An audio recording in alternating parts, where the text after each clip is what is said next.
Hello, my name is Marcus. I'm the compiler of a collection of therapy quotes entitled 1001 Windmills of the Mind, a collection of advanced self-help quotes taken from a philosophy called the psychodynamic or the psychoanalytic perspective, which long ago, as I understand, was referred to by some, perhaps many, as philosophical medicine and narrative medicine.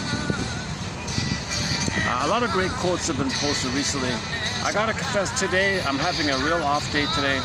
I'll be making more speaking mistakes. I'm a little kind of fatigued here. It's almost 40 with the heat index here. So we'll see what we can do here. It's a lighter load of quotes. A good solid kind of a reinforcing quote about the importance of finding words for our sensations, what we're going through, that is considered kind of accepted if we can put words to it. That's the theory. It's called the talking cure. So why don't we do that? Let's open up with that quote here. So yeah, okay. Hang on a sec. This is from Lucy Holmes. Repetitions occur. So repetition compulsion. So why do we repeat? Like the baby cries for love. Mother's not around. He's scared. Felt tension and stress and fear and anger and rage and fury. Mother didn't meet it. Now the baby's got to direct his rage, which is a cry for love, onto himself. Okay, now he's hurting himself. And then, so from there, why does the child stay there or repeat that?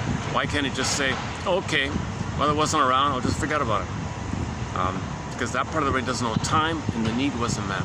The need wasn't met and there's no time. The child needs to have his needs met in order to progress and develop emotionally in his body, have a sense of self, ontological self, called beingness, embodiment, and soulmate. And you live to the extent that you feel the golden ball and the radiance of the blue jay, your embodiment, the hum, and soulmate. You live like that. So this is the primary living area versus just survival, jungle mentality. He doesn't want to live like that, right? He doesn't want to live with anger at the console, fear and anger at the console, stress, shame, anxiety at the console. You want joy at the console, maybe. And you want the ability to more losses. You want sadness in your body because there are losses. You want sadness around the console. Interest, curiosity, and so on. So the baby reaches up for mother. Life forces object seeking, Fairbairn's famous line. All the child's desire is to attach, to connect, to reach and latch on, have a safe attachment called a secure attachment style. Life forces object seeking. So it's innate. It's innate. Every baby is looking for mother. Comes out of the womb.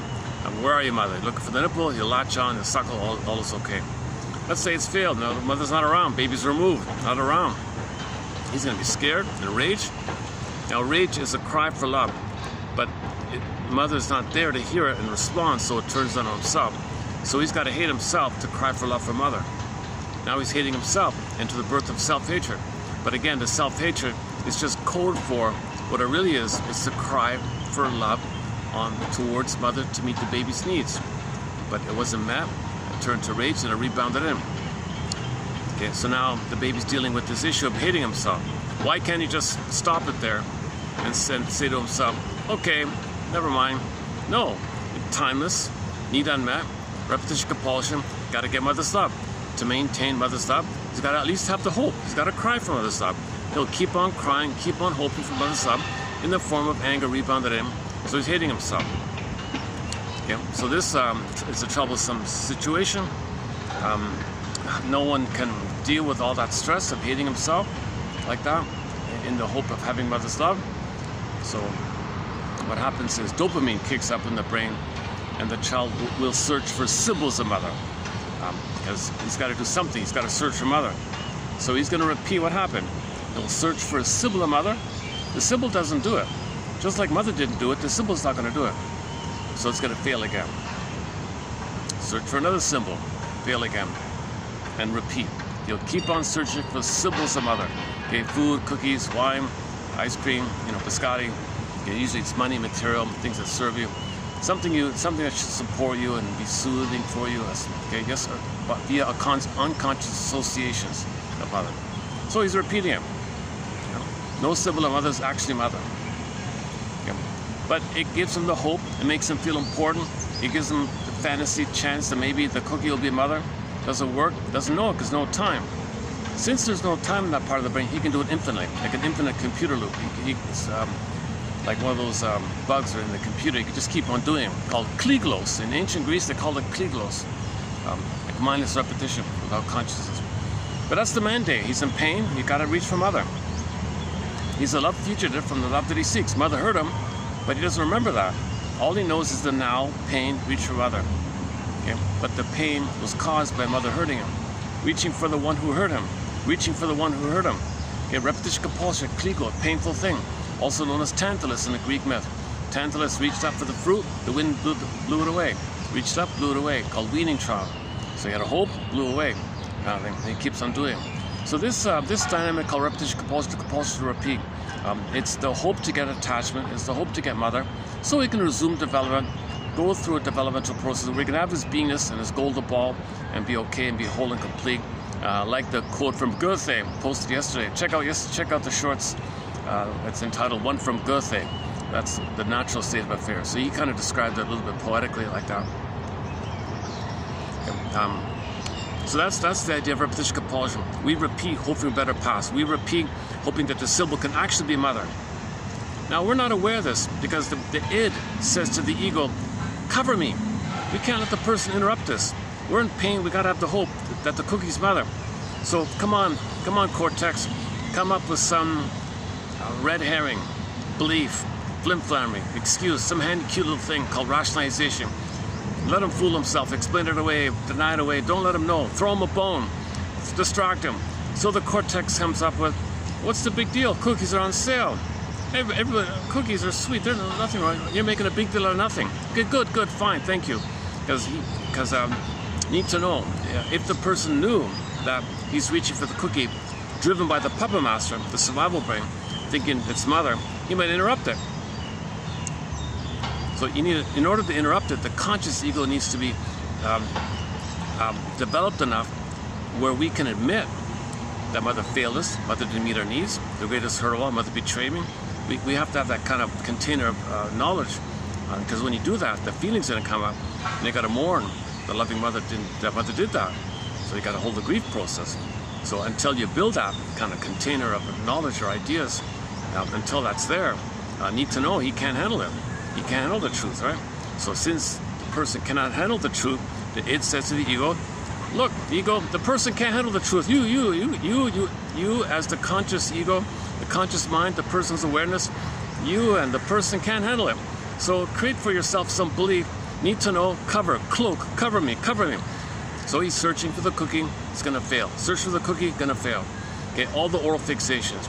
Yesterday we did fruit wine and a little bit about alcohol and all gambling we did yesterday, and other oral fixations. Okay, obviously promiscuity is going to be in there, relationship is going to be in there. So something you think that can be mother's love in the past. Okay, enter the famous line, give thee all hope for a better past. Give thee all hope for a better childhood past. Until you do that, until you're aware of that, you're just going to mindlessly repeat what happened. So what happened? Baby reached up, tantalized, the name, the Greek myth is called Mr. Tartarus or Tantalus, comes from this word, tantalize, excited, hope, rejected. Okay, so that's the basic thing. He reached up for mother was busy, her mother was impaired, her mother wasn't able to be in the present because she was dealing with her trauma, whereby her present was still her hope for a better pass on her end, so she's not emotionally available to meet the child's needs. So the child's not being seen, and child feels really enraged by mother's treatment because the mother might overlay her psychic stencil onto the present and fill in, use the child as a placeholder for where her mother should have been. The child feels dignified, objectified, not being seen as a person, being used like that. Because when the mother was a baby, all babies treat the breast kind of like a thing they own. So if the mother overlays that to the child and expects the child to mother her, oh my God, no baby can mother a mother. So they'll be enraged by this expectation, this kind of pressure. So his rage at this will rebound him. Now he's hurting himself. Okay, so the pain of all this, I got to get a better outcome. I got to get mother stopped. Try it again. The mandate is to reach for mother when you're in pain. So he's going to reach for symbols of mother. So go through life searching for symbols of mother. It's going to fail. Okay, yesterday we did the money one. So you did the gambling. A great hope with the slot machine, blinking lights, it failed. Well, that's what happened. You had a hope with mother, it failed. Okay, so the conclusion was the person made the association. Oh my God, do you mean the slot machine? Is that my effort to know that my mother was alluring and blinking and promising and exciting, but she was kind of like that cold, refusing machine? Was my mother a narcissistic, cold, refusing machine? Oh my God. So you repeat also to know the story, because we're trying to get our story. So we repeat, hoping for a better past. Part B, the most important part, is we repeat in search of memory, in search of story. We got to find our story, put words to it. If you're talking here, put words to it, and so on. Then enough words means you're moving towards now knowing what you could have known, setting it up the basket, so the egg, you can now feel what you could have felt, the potential, the birth, the new life, the life comes back, the feeling comes back. Psychoanalysis looks for an egg in a basket that's missing. Yeah, I'm having a hard day today. I mean, I'm gonna. This is not gonna be one of my better videos. I was on the verge to just give it up and do it tomorrow, or son of a gun. I was really on the line like that. So, however my delivery comes across, the focus is on the quotes below. So I'm not a speaker, I'm not an actor, I'm not a shrink professor, midwife, doula, nutritionist, gynecologist. I've never been analyzed. Okay, play Joni Mitchell's song, This Flight Tonight, made popular by Dan McCafferty. I'd be on this flight tonight and do analysis and look and find my bag, the blind spot, and reclaim, re-own, resynthesize everything about me that I don't know, i.e. the shadow of the bag, the shadow work. And then you're integrated and you can accept and live in the present, because you consented to the past. You gave up all hope for a better past by consenting that the past did happen. You got to agree and admit you didn't like it, but you'd say yes, it did happen, and then you resume development. Okay, like that. So you got to consent and agree and admit, yes, it happened. I didn't like it, it did happen, and then you can kind of like there's some kind of acceptance and understanding, forgiveness. The mother was impaired because she was going to pass on her end. You got to see the reality of the mother. She was impaired, she was wounded, so it moves towards acceptance like that. And then you feel okay to live your life. You don't got to save the mother, you're not guilty with the mother, you're not going to betray her, you're not going to be punished by her. You give up this bittersweet thing that all babies do in the beginning, where they got to save the mother, cure the mother. You don't have to do that anymore. And it's not the baby's job anyways to save the mother. But babies start off with that because they want to get along with the mother. So if they're in pain, they say they're no good, I'm wrong, something wrong with me, and they think the mother said, you got to fix me if you want me to love you. Okay, I'll be bad. I mean, I'll feel bad, I'll feel guilty, shame, guilt. I'll spend my life trying to fix you, and then if you're fixed, then I'll get your love. Isn't it bittersweet? The baby's going to take all this responsibility to save his mother, so he can hope to get mother's love. He should receive mother's love freely in the beginning, you know. So this is in the theater of the mind, and it carries with you. Isn't it bittersweet? You spent your whole life overlaying that stencil into the present, recreating, seeing the present through this past issue, and repeating what happened, hope for a better past, hope for a better structure. So this means you're going to be dysfunctional, loyal to the script. Dysfunction means you're loyal to the attachment of the mother, hoping to save her, hoping to fix her. And you always have that original feeling that if you're going to be yourself, you're betraying the mother. You won't have a mother. Abandonment, depression, all the feeling comes up. Well, now you're older, now you can face it if you're aware of it and have it carrying witness. Until that time, the id says to the ego, cover me, cover. He can't handle it. Cover it, cover it. Give him some rationalization. Give him some excuse. Give him some handy little thing to say to himself. Throw him a bone, throw him a red herring, keep him distracted. Tell him it's the cookies on sale, who cares? And then that's all he goes by. Both the cookies on sale, that's all I'm eating, cookie. But no, the 95% of the person, okay, or 99% of the person called the unconscious self, okay, the habit mind, what do you want to call it, subconscious mind, habit mind, unconscious mind, okay, puppet master within, it's driven from the survival point of view. The baby was in the beginning, survival, that he's got a mother. So it's a survival issue for him to have the full force to hope that the cookie will be mother. It's going to fail, repetition compulsion, but he's got to search. How does he search when he's out of the nursery? Look for a cookie, for example.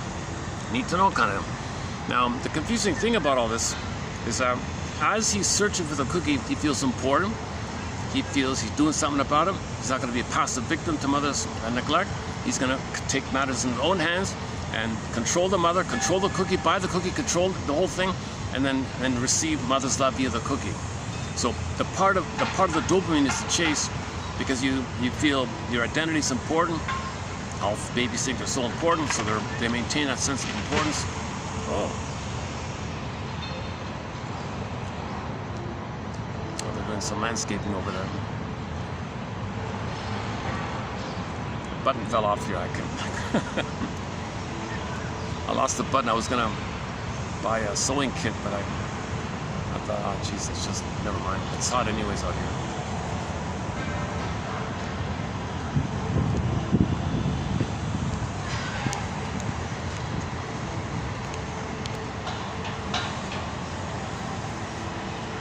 Okay, where are we here?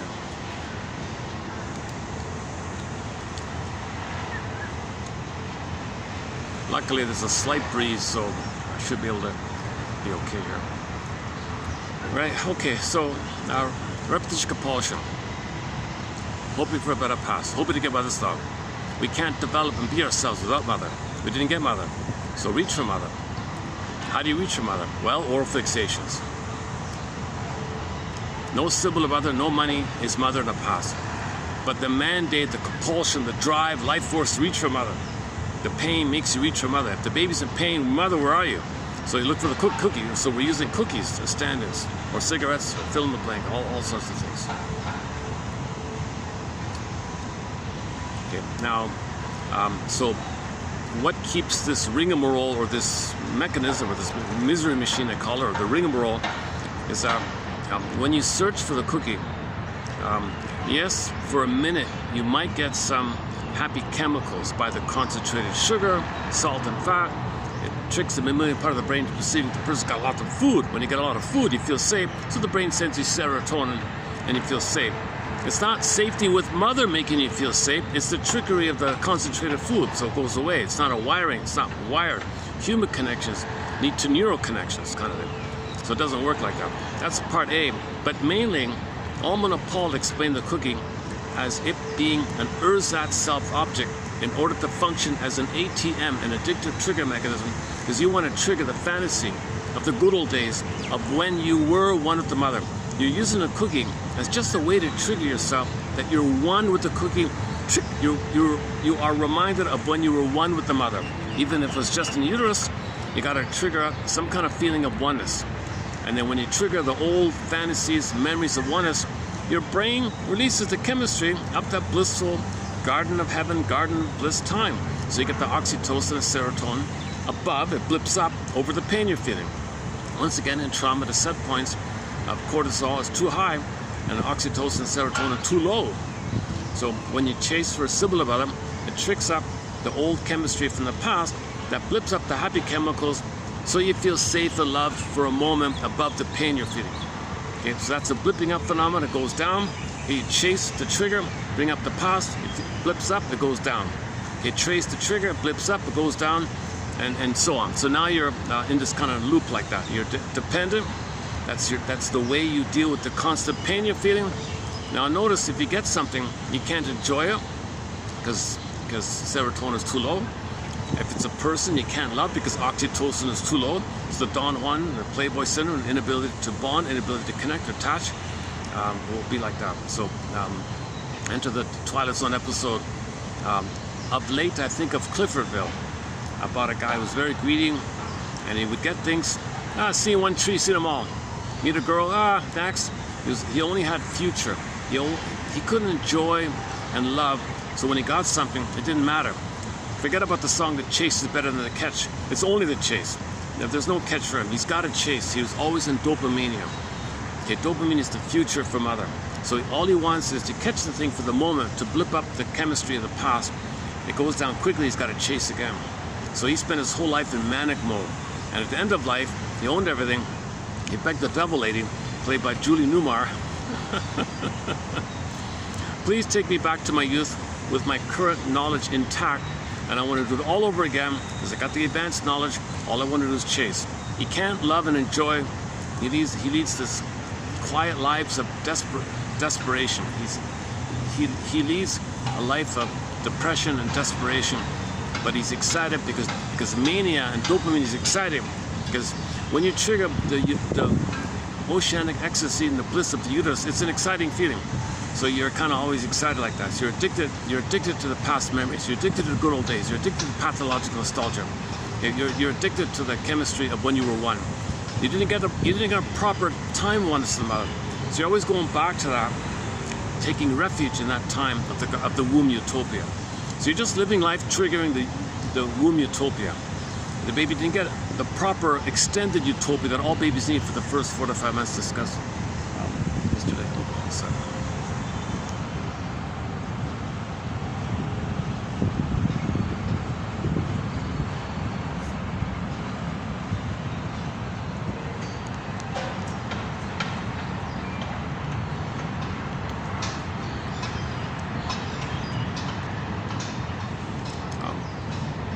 Okay, you know, I got to remind myself, I've done some good videos lately. I've even got a few likes on there. It was a nice surprise. But on occasion, I have an off day, and I'm kind of sluggish like today because I'm a little tired today. But once again, the quotes are below. That's what kind of keeps me going. The quotes are below. Hard to find quotes, good quotes. So we post 10 on average with the hope that 1 out of 10 will be of help like that. Okay, so Alman and Paul they have an excellent book called Narcissus in Wonderland. Okay, so if the baby didn't get the oneness of the mother, he's in a state of narcissism. He's looking for the oneness to continue for the first 4 to 5 months so he can resume development, to get out of the narcissistic bubble. So he's still trying to get it, that's why the personification of this inner stuff are the immortal gods. They personify psychological elements of trauma, need, pain, inner conflict, dynamics within. So it's timeless in the unconscious. So you personify, create a character to represent something from the unconscious, create an outer story called myths. And myths are code for psychological trauma, psychological childhood development. They're code for inner life, as above, so below. So the immortality of these gods means in the unconscious there's no time. No time. Okay, so the guy can, repetitive compulsion can go on infinitely. Tantalus, Sisyphus, it's infinite. That's why they always say it's eternal like that. Eternal, forever, no time. In the unconscious, no time. So in the stories, anything's about timelessness or immortality, it's encoded to the unconscious like that. Go check out the short section. There's a thing called Ideas of Immortality Above, Unconscious Timelessness Below. Those ones there. That's a pretty good one there. Okay, back to the repetition compulsion. So he's hoping for a better past. He needed mother's sweetness and oneness. It was missing. Look for a similar mother. It fails. Okay. It's familiar when it fails. Now Berger adds the point that when it fails again, you're in this familiar, strange feeling that when the baby is in pain, when the person searches for the cookie, and they blip up the happy chemicals of the past. Since the pain drove up the past chemicals, there's a pleasurization of the pain, a libidinalization of the pain, the pleasure in displeasure phenomena, the pleasure in displeasure principle called psychic masochism. So now he's kind of enjoying this. He has this strange feeling where he's addicted to the pain, addicted to misery. Okay, because when he chases this cookie, it brings up the blissful feelings from the uterus, and the pain drives it, and you get the relief, and it blends up in some unknown chemical reaction called psychic masochism. The person doesn't know it because he's too busy chasing. Once again, the id says to the ego, cover me. Don't let the person know we're addicted to misery. Now Berger, of course, adds the point that if the person has a talent and they can quote-unquote sublimate into something socially acceptable to get all these benefits and they can channel, then they're kind of comfortable in their misery versus people who are uncomfortable in their misery. But everybody's...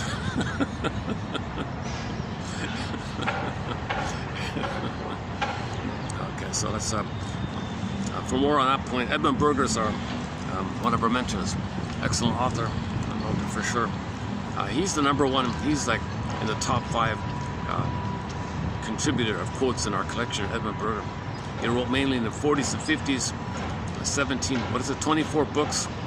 Is that right? No, 24 books, 300 articles, something like that. Okay, so Berger describes when you pleasurize the pain, a quote-unquote major crime, which you don't want to know. But you confess to the lesser crime of chasing for the cookie. That you'll admit. That you'll confess to, but the pain is the punishment of the second masculine, where you enjoyed the pain but don't know it. So you confess to the lesser crime, but you're punished for the major one, kind of thing. That's just kind of ballpark metaphor of the legal drama. So he confessed to the lesser crime, but he's still guilty of the major crime. He's guilty of psychic masochism, but he'll confess to the lesser crime, but still be punished of psychic. So he's still miserable underneath, whether he sublimates or not. It's still there, going on. And then, of course, it's all cloaked over with the rationalization. So this chase is called neurotic need, neurotic pride, defensive need, defensive pride. You're kind of proud because it makes you feel important, infantile megalomania, and you're addicted to the dopamine, which is exciting. Chase, dopamine's future, and you're hoping that the cookie will correct the set points. No cookie will correct the set points of the trauma you had with your mother, called attachment trauma, relational trauma, interpersonal trauma, developmental trauma, strain trauma, ambient trauma, weaning trauma, and etc. No cookie's going to correct that kind of trauma early on like that. But that's what you're kind of hoping to do. Janov thinks that's what maybe the person's kind of hoping to do, to have the set points corrected. If the cookie's mother's love, then oxytocin will be at its proper elevated place, serotonin will be up there, and the cortisol is just in the background, needed in special situations, kind of thing. So you're mainly meant to live and love and have pleasure. Love and pleasure are meant to be the primary feeling, and the chemistry wherewithal supports that. But with trauma, it's too low because the baby thinks it's a jungle. Mother's a monster. He's going to perish. He sees the mother based on his rage. So the baby's rage, rebounding, and poof, monsters of the id. Now he's got inside his mind, inside his theater of the mind, there's his soul, which is frozen in exile for safekeeping. Okay, Snow White's in a tunnel, Snow White's in a coma, Rapunzel's in a tower, etc. And they got a monster there, which is his own rage. The monster of the id is mainly his rage. Yesterday we played the song by Delirium. Can't you see, can't you see, can't you see? You are your own worst enemy. Okay? Meaning your rage is a cry for love to a mother, but it got blocked and you're hitting yourself. Now you're attacking your own soul, so you are your own worst enemy. You're attacking yourself like that. But keep in mind, when you're attacking yourself, it's just a twisted thing. You're crying for love, but when the cry for love gets blocked, okay, what happens is the tension builds up, the fear builds up, the shame builds up, the final pathway is the anger. Mother ignores the baby's anger, which is a signal. It's only a signal. Mother ignores it, then he could fury and rage. Ignores it again. Now he's destructive, biting fantasies, gobbling fantasies, cannibalistic fantasy, wants to devour the rest, control. Now the L-I-V-E-V-I, now it's destructive. Rebounds in, and the prime orientation, poof, monster of the id.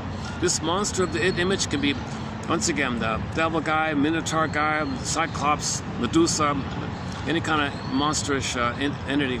It's really just the rage of the baby in response to mother not being there. The mother's not that. He's dealing with his own rage. That's what he means. It's within his inner conflict. You have an inner conflict of how do you let go of your need for mother to love you in the past?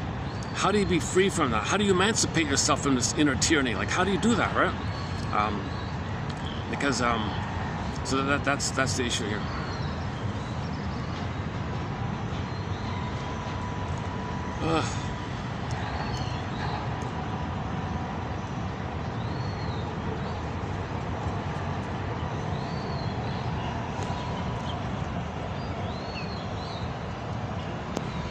I just got to get used to the idea that I'll have a string of upbeat videos and I'll have a down video. I got to get used to this idea. I kind of feel like I'm criticizing myself. I got to always maintain that, it's like a musician. They got to have the good songs all the time.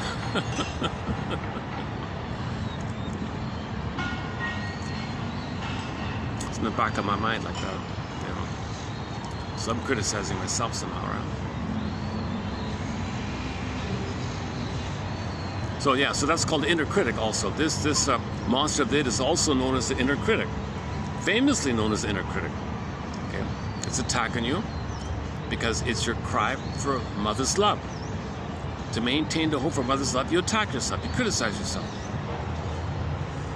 So originally the baby's saying, mother, you're doing it wrong, you're no good. Well, then turn around, she says, I'm no good. Oh my God. The baby's cry for mother has got to go somewhere. If mother's not there, where's it going to go? Just in the air like that? No, it's got to go to a person. Only a person can meet the baby's needs. There's no person there. Mother's not there. This turns to himself, for Pete's sake. Now he's angry at himself. As his cry for love to mother, but mother's not there, turning to himself. Now, when we say mother's not there, we mean like emotionally. She might be around or something, but if she's too embittered with her childhood trauma, is not emotionally available for the child picks that up. Mother, you're not present for me. You're not here for me. You don't see me. You're still in the past, hoping for a better past. What about me in the present? Mother says, sorry, baby, I can't live in the present. Yes, I understand this is the present, but I can't feel and love and relax in the present. Because the mother might say, sorry, baby, my oxytocin is too low. My serotonin is too low. I got stress too high. I'm just in survival. I can't be in the present. Survival means, okay, chase for mother in the future to correct the past. So there's this future for the past. You're chasing for the future for a better. There's no present. You're not living in the present. You're not in the here and now like that. Okay, so back to the baby's end. So he'll grow up. So the baby wires this in. The person grows up and repeats the looping, these tapes, so to speak, like a software tapes or whatever you want to call it. It's just looping around like that. So repetition compulsion. Okay, imagine the primary recording on a 45. Back to Edmund Berger. Okay, it's the inner conflict, it's repressed, makes a person neurotic or dysfunctional. Why? Because you're living in the past, hoping for the past. You're still seeing the present through the issue of the past, through the unmet need of the past, still trying to win mother's love in the past. That's neurotic because you're not in the past. But emotionally, you're still driven by the puppet master, which does not know time. So it makes us neurotic because we're living life. Okay, imagine this 45, pressed on a 45, grooved on a 45. Every neurotic, Berger says, is a music enthusiast. Oh, should we put back our song here? Speaking of music, should we get back our song? Let's try this one here.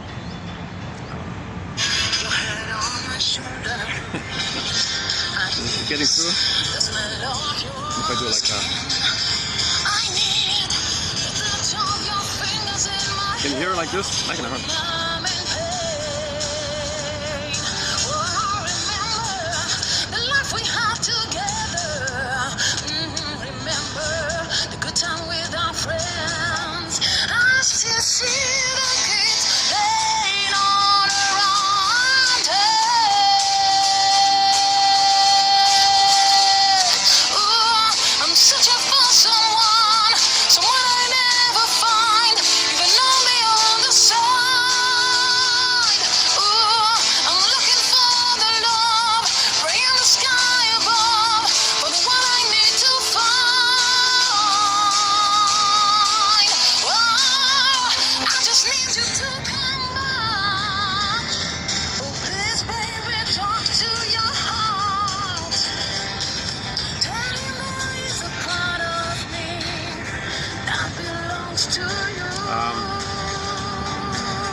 Through so many stories, too many of them already known. All right, second thought. Hang on.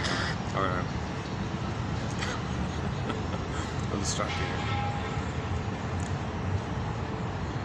here. Okay, every neurotic is a music enthusiast, but he only has 145. He carries it with him everywhere he goes. Every time he sees a turntable, a Victrola, a record player, those vinyl turntables, right? With never-ending fiery ardor, Berger says. He runs to the turntable and reels off, plays off, spins off his one and only tune. He loves music, but he only has one tune, one song, same old song. Okay, different environment, different people, but it's the same song. Okay. Different characters, same, how does it go again? Same, different script, different script, same cast. No, different cast, same script, yeah, Whitney Houston and her friend. So you're just recreating in the present, you're gonna stage the present, you're gonna filter the present, parataxic distortion, through the lens, through the filter, you're gonna overlay, you see the present as the past. You're going to see the present and fit it by the past stencil. There's no time. All time is that time. So still the past. You see the present through the lens of the past. So you cherry pick, distort, see it in certain ways, assign people roles, and recreate what happened. Benignly, you play yourself and expect others to reject you.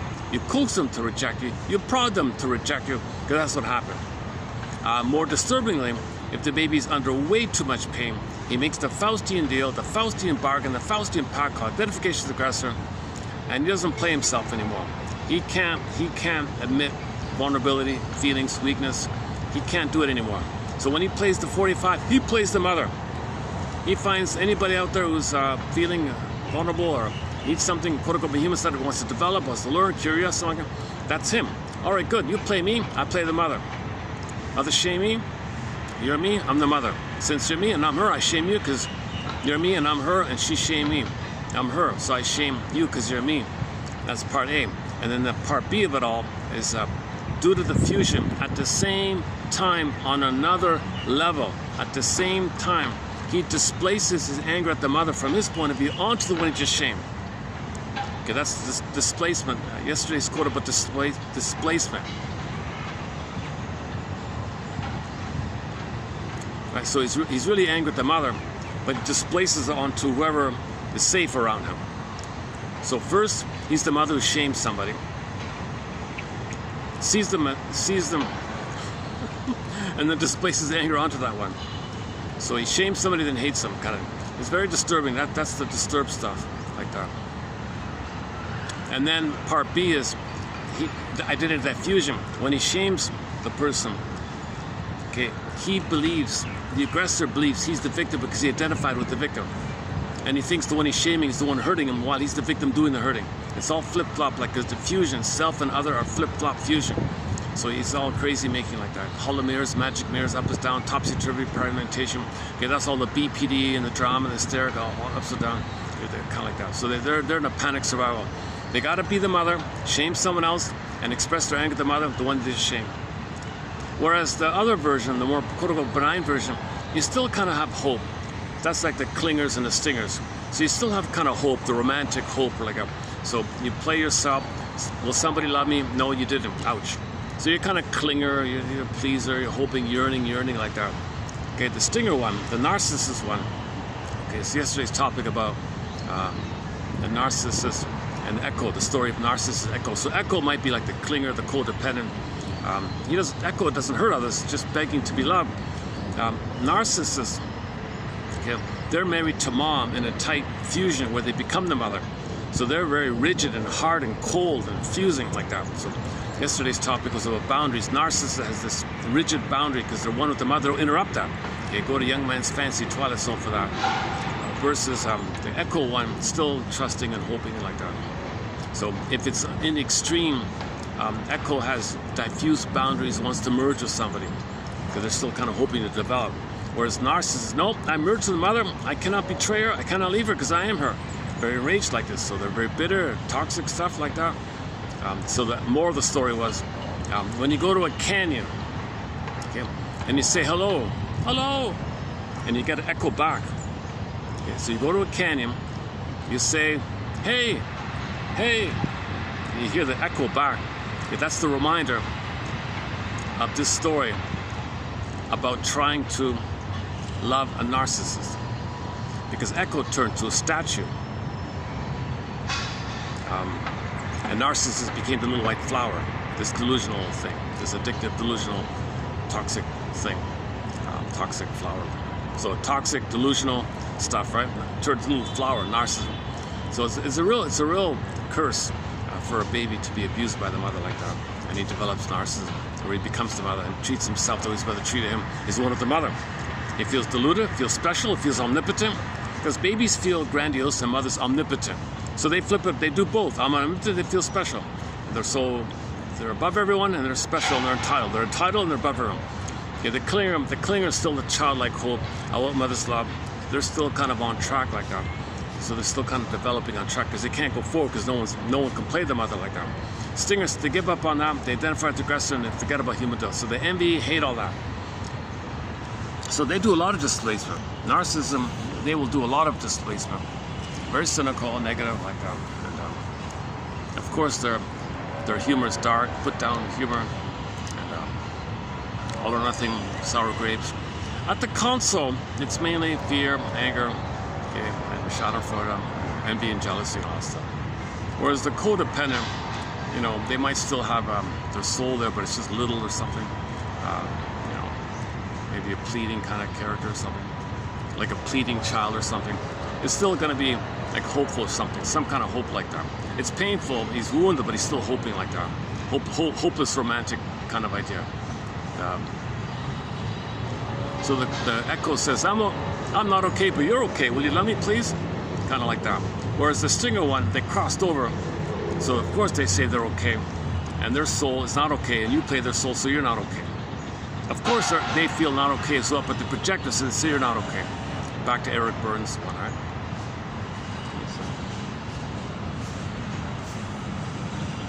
Maybe I can get the...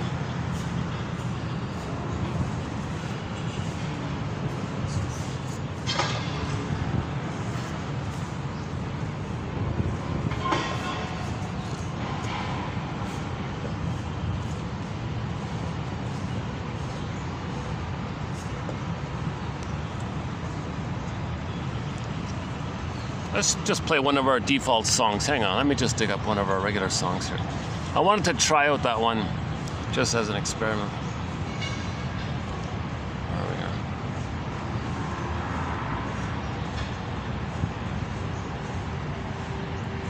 we go. Okay, here's our current opening song here. Where is it?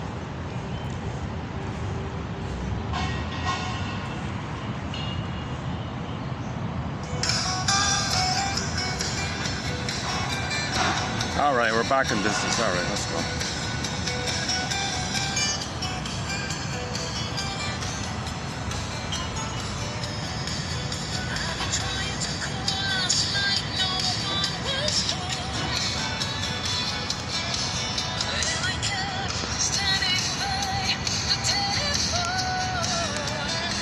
Okay, so he's gonna play the 45, right? So you're gonna recreate the script. It's pressed on the 45. It's pressed in. That means it's wired in the brain. Metaphor pressed on the 45 plastic disc. So it carries it and plays that tune.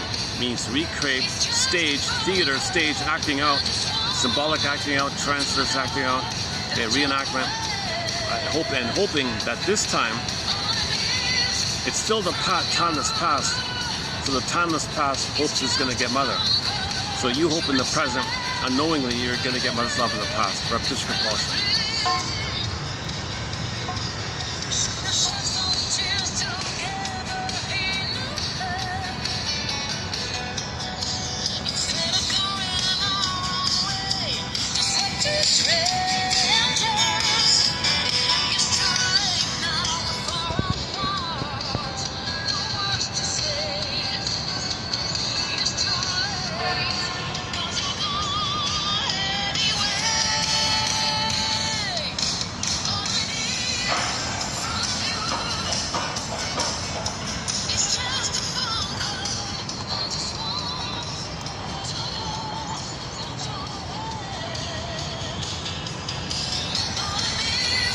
Now look up Paul Libby Russell. He's sort of our lead author on repetition compulsion.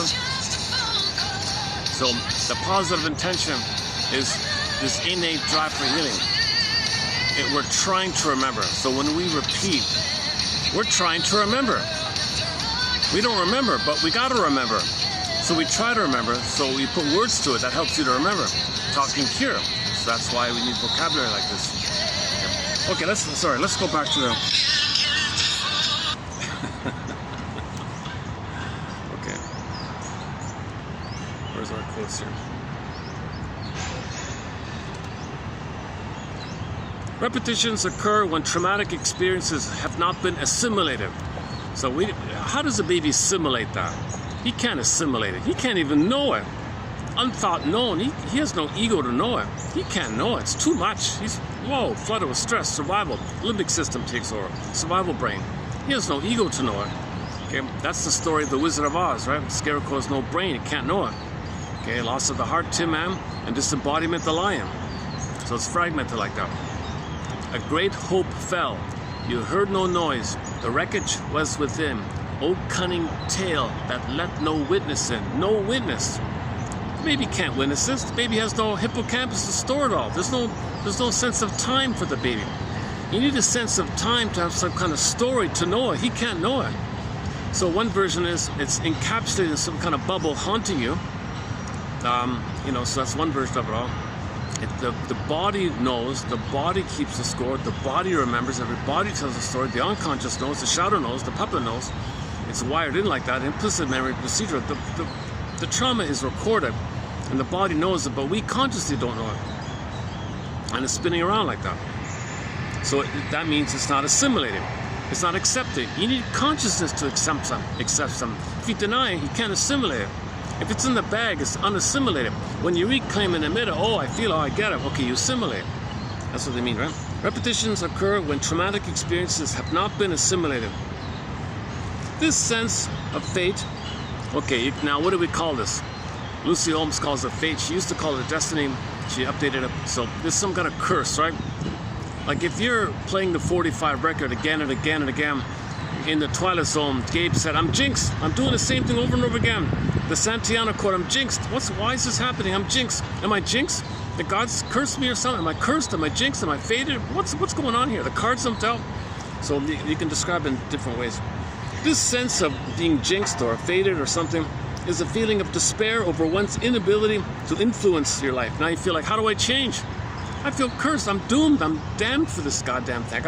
I gotta repeat the same thing. Okay, so enter Masterson's axiom. Self-activation, okay, the gold part, triggers abandonment depression, which leads to defense, the 3 points. I use this pyramid, I used this as a triangle.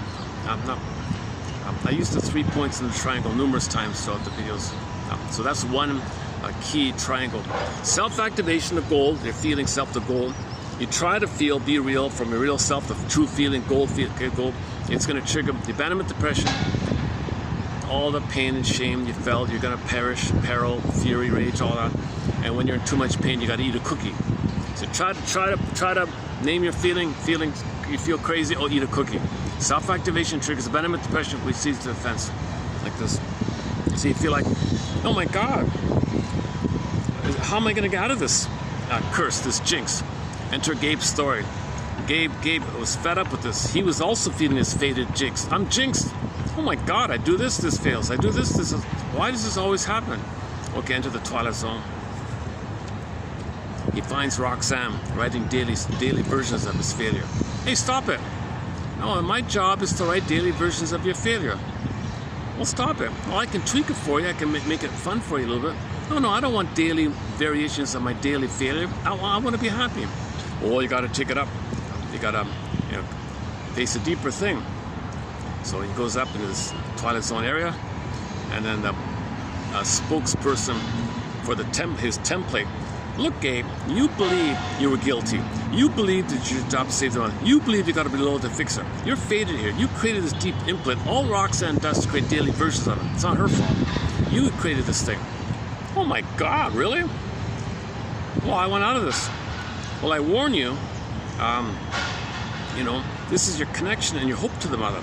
If you try to self-activate on your own, you're going to feel a lot of scary feelings because you won't have any kind of hope with the mother. You won't have any kind of line to the mother. You'll make a lot of mistakes. Yes, I'll make a lot of mistakes, but they'll be my learning mistakes. I'm an adult now. Trial and error. I'll learn in trial and error. Okay, well, good luck. Roxanne says, oh, hooray, that's work for me, she says. And the closing narration was, in the Twilight Zone, sometimes you can grab the pen and write your own script. I forgot the exact wording of it. In other words, you have to write your own script. You have to unpick the threads of a traumatic script and use those threads to weave a new, healthier script, okay, or write your own script. So that's when you admitted the script and you consented it happen and say, bittersweet, I don't want to do this anymore. I don't want to live my life fated, cursed like this. I want to self-activate. And it's scary. You're kind of starting off like a 2-year-old. Like you're kind of going like that. What do I like? You don't know what you like. You don't know what your interests are. Trial and error, like that. So you're kind of on your own like that, right? So Gabe's story, one of the best, if not the best Twilight Zone episode is Gabe's story, Twilight Zone. Repetitions occur when traumatic experiences have not been assimilated. So we haven't assimilated. So we don't even know the script. How do you assimilate something? How do you accept and say, okay, there it is, I accept? How do you assimilate, like digest, metabolize, like make it a part of you, accept it instead of denying, and then it haunts you and it controls you from it. You know, how do you assimilate something? So you can, Emily, I have a lantern. Emily Dickinson says, I have a lantern looking for the script. I have a lantern. Okay, Theseus has the thread. Perseus has the reflecting quality and the sort of discriminations of the sermon. They have a lantern. This is the introspection idea. Repetitions occur when traumatic experiences have not been assimilated. This sense of fate or being jinxed or cursed is a feeling of despair over one's inability to influence the course of one's life. Yeah, that despair made Gabe enraged because he was going to lose everything. He's going to lose his family, lose his home, lose his job, like that. So he was enraged. Okay, now Lucy Holmes originally made a mistake. She admitted it. Her book is called Wrestling with Destiny. She meant in that context wrestling with this fate, wrestling with this jinx, but she used the wrong word. Later on, she updated it, saying, no, let me correct myself here. Let's just call it wrestling with fate, like this one here. And let's preserve destiny for the true original meaning of destiny. You're meant to be yourself. Back to the Goethe quote yesterday. The destiny is to be embodied, to have your golden feelings, and that's your destiny. Your destiny is to be embodied, to be ensouled, and express what's unique about you. Okay, heart and a body, okay, neutrality, okay, making amends, making I statements, sharing, okay, warm temperament, creativity, play, fun, spontaneity, and you're in the present, and you can, and you're generative. It's generativity, you express what's unique about you. That's the blue jay, the pleasant feeling of expressing what's unique about you, because everybody's unique, but you gotta have the I to know that. When you discover your authentic I, you know what's unique about you and you express it. That's your destiny. Your destiny is to express what's unique about you, but you gotta find out what's unique about you. But first you gotta find out the you, the I. Remember, the I's missing without, so you gotta get the I. The I comes back to you when you're embodied, when you admit the script and let it go, and then make new choices. And what's the image is the thorn, or the pin in a collar is pulled, or the thorn is pulled. Now you feel again. There's the phoenix and the fire, but then you got the I. When you get the phoenix, that reaction, catharsis, emotional release, emotional knowing, emotional insight. I know it. I know when I speak like this, it's bad enough when I'm refreshed. When I'm tired, I speak. It looks worse. I can never mind about the optics.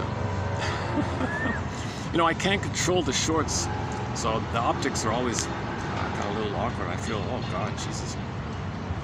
So it says, YouTube says I can choose the thumbnail photo on the front, but I can't. It doesn't. I tried 100 times, I can't. I'm just stuck with whatever they randomly.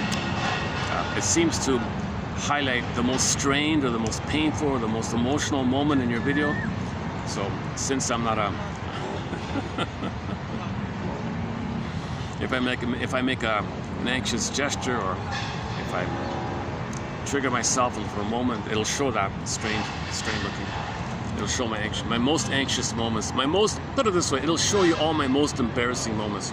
So if somebody finds the channel by chance, they'll be turned off. I mean, who wouldn't? So that's part of the shadow banning, to make you look foolish, make you look embarrassing. Well, what does he know? I'm not going to listen to him. That's true. I also have a hard time listening to speakers who don't embody the thing they're talking about. So I make it very clear. I'm not a counselor. I'm not going to pretend like that. The basic one-on-one requirement to be a helper of some kind is that you've been and analyzed. You've been through some kind of analytic journey like that. I haven't. Okay, back to Joni Mitchell. First chance I get, I'll be on this flight tonight and do a full analysis. It's not perfect, but and then you can help someone if you're connected with yourself. You gotta have a sense of presence. You gotta be a felt sense of presence, and others need that if they're gonna heal. If I don't have that, it's not gonna work. One quote says, "Therapy never takes place if the helper is more anxious or more neurotic than the person seeking help." And one what's his name? Robert Langs. He said, reality check here. A lot of shrinks, a lot of therapists are actually looking for therapy under the guise of helping, but really they flip it. They use the client to help them to feel better or want to get better. They're not helping the other people like that. He was ostracized from saying that. But there's a lot of truth to that, I think. Narcissism says the same thing. Narcissism people with narcissism are very drawn to the profession of helper because they feel important. People come to them, give them money. You can shame them and hate them and mock them and think bad of them, but to look good and be fed. And the clingers always admire you because they feel bad and they say you're good. So the narcissist, yes, I'm good, you're bad. Good, I like this stuff. He's addicted. He gets addicted to the supply, to the money, to status. And narcissists are drawn to the helper, but they don't help the other people. In fact, they just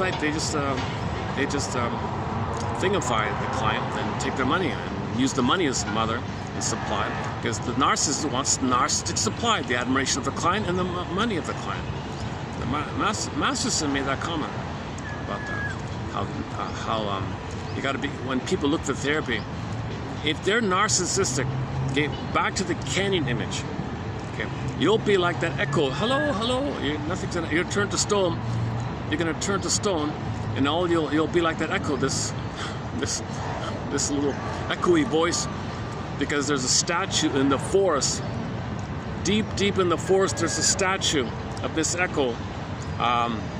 So when you say hello to the canyon,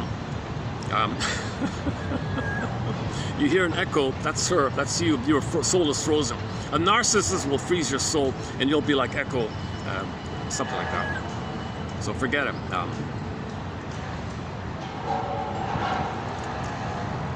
The problem is narcissism have all their life force to themselves, so they have this extra kind of charm or attraction like that. So they kind of pull people in like that. You gotta watch out for that. And all their energy is to lure you in and induce you and entice you and trick you to admire them.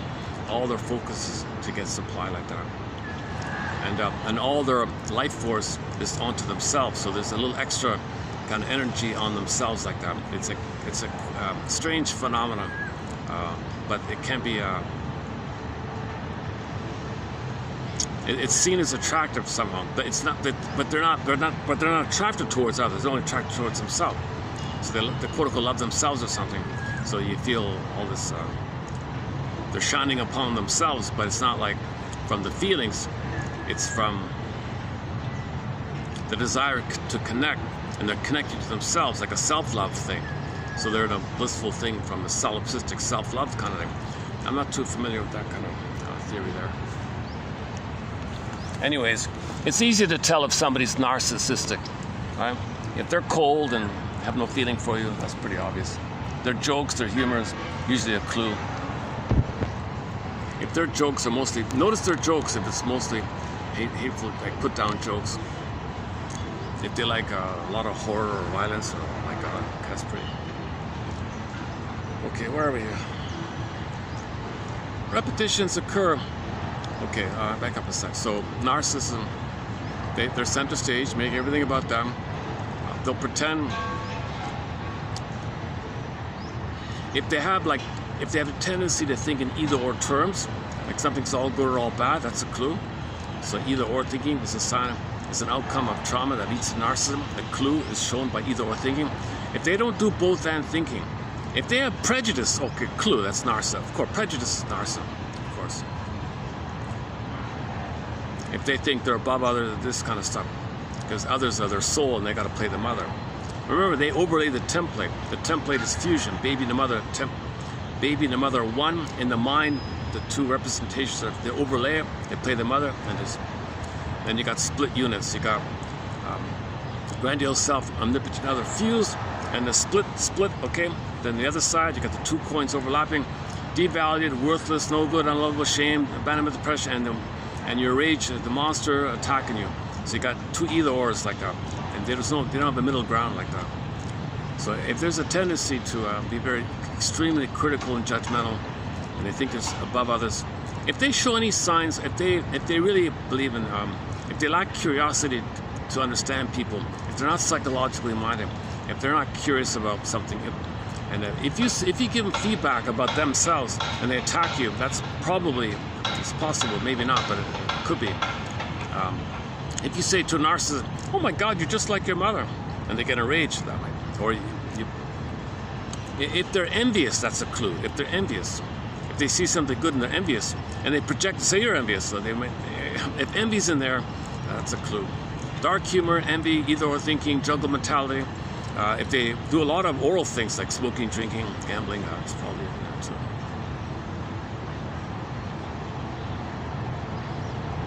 If they hate people who are wounded, okay.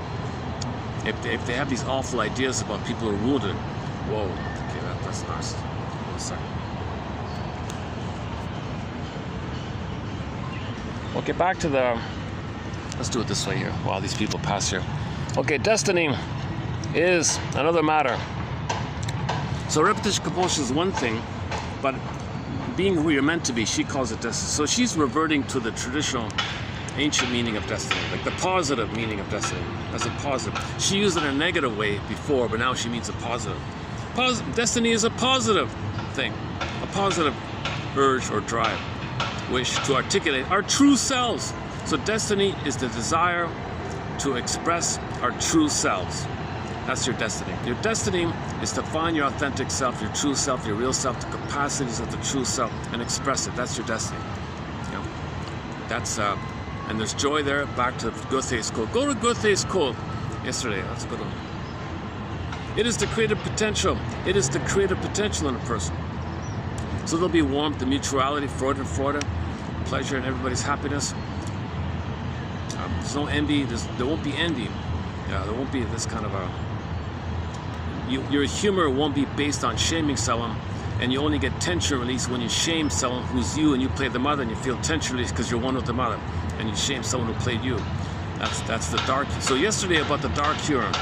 If their humor is superiority humor, meaning they only get tension release when they shame someone who plays you, and you play the mother, and you're the actor mother doing the shaming, you feel safe because you're the one that tension releasing it because others play you. You escape the scapegoat. If they have scapegoating mentality, same thing.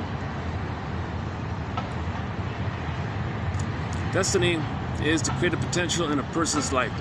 One of the most important tasks of therapy is to enable a person to come into contact with his destiny. Okay, that's a nice way of saying it. One of the most important tasks of therapy is to help or enable a client to come into contact with his destiny. If you find your destiny, you're good to go. Meaning, okay, you know you're on the right track. You're expressing what's unique about you. Versus the bitter battle with your mother onto the world. The world's your mother, you're fighting with the world because you're fighting with the mother. The world's you and you're the mother, you shame the world because the world's you. Then the world's your mother and you're fighting with it, you hate the world. And then you're the mother and the world's you and you shame the world because mother shamed you and you're the mother. This unassimilated, back to assimilation, this unassimilated, unprocessed, unrecognized trauma keeps you in the past, and the present is still the past, and you're in this battle like that. So that's meaningless. It's painful, it's dysfunctional to yourself and to others. So therapy is to help a person come into contact with their destiny, to articulate his true nature through the creative use of the therapist. Ubuntu. You find yourself in a relationship with others, therapist in this case. Okay, so we may call this the famously known as a corrective emotional experience. There's something intrinsically therapeutic about spending time with a person who's focused on understanding you, who is an enlightened witness, who is a caring witness, a person who is not interested in inflicting his projections or fantasies or ideas onto you, but rather trying to understand how you are trapped in your inflexible faith. So you want the therapist, the helper, your friend wants to understand. I want to understand how you're doing this repeating. See, Gabe had no one to understand. His friend was like a criminal. His wife was an excellent wife, but she didn't understand it. The boss didn't. No one understood Gabe's dilemma, right?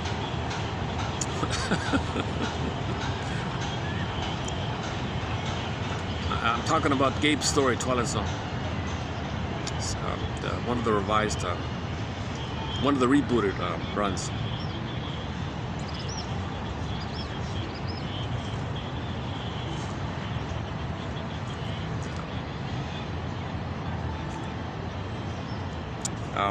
Okay, she talks about her mentor here back in '69, who said, quote, the curative process in therapy we may describe as, quote, the deactivation of certain neural pathways and the activation of others. You can activate new, healthier, road not taken neural pathways when you admit and give up hope for better paths. If you don't give up hope for a better past, you're going to repeat. When you assimilate it, now you open up the possibility to take down the road not taken. Now you can make new choices, self-activation, and there's a new felt sense of okay, because I know had I been loved, I would have gone this path. Had I been loved, I would have gone down the proper path. So now you have an underpinning of okayness, laying down new pathways. So that's the idea of unpicking the threads of a traumatic script and then using and making new threads, new scripts, or grabbing the pen, writing new neural circuits. So he puts it as you want to activate new neural pathways, and you're going to deactivate the old pathways because you don't need it anymore. The old pathway is loyalty to the mother. You don't want to abandon her because she told you she needs you to save her. You feel guilty if you abandon her, so you deactivate it. So you don't need that anymore. In psychoanalysis, the contract is to say everything. Okay, the basic rule, right? Fundamental rule: say everything that comes to mind.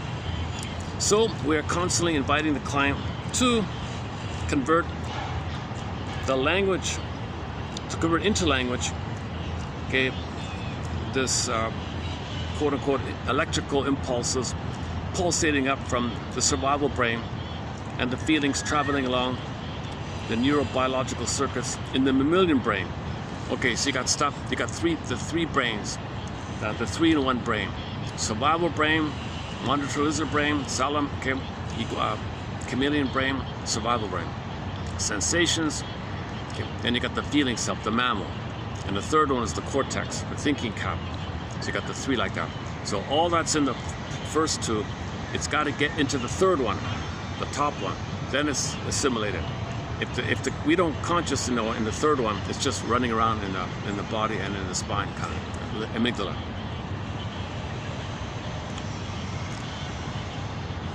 In this process, we are granting the lower brain's access.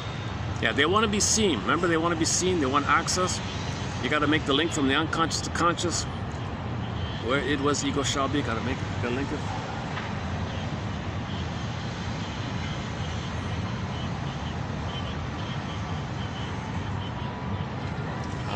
Let me try something here.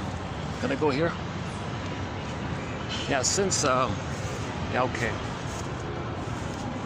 Okay, give me a sec. I'm gonna move it over here. Some guy's blaring the radio beside me. I don't blame him if he can hear. I don't. No, I've tested it. You don't hear me over there. Right, let's play another song here. Give me a minute. Oh, the sun's back. Oh. No, I'm gonna have to put up with the guy's radio now. Okay. It gets too hot over there.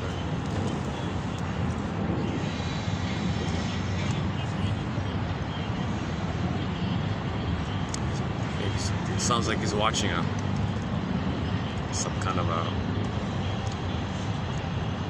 I was gonna say soap opera, but it's more like a monologue, right?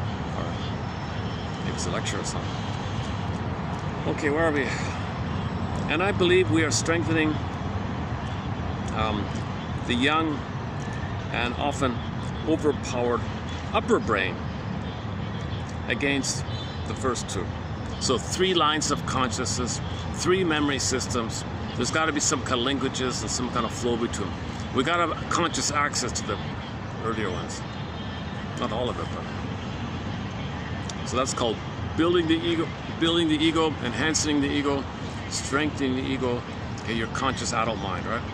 So that's the gold mind. So the ego is the gold mine. We don't mean egocentricity, we mean your conscious awareness, your adult mind. Okay, Eric Byrne. Okay, so PAC. So the A, that's the healthy one. Okay, the child one, but the parent is the child in an out of body, PAC. So the parent is still the child. Frozen chair, freezing parent. And the adult's the healing one. The adult's the healthy parent. Okay. Another 3-point model is in the 3 faces of Eve.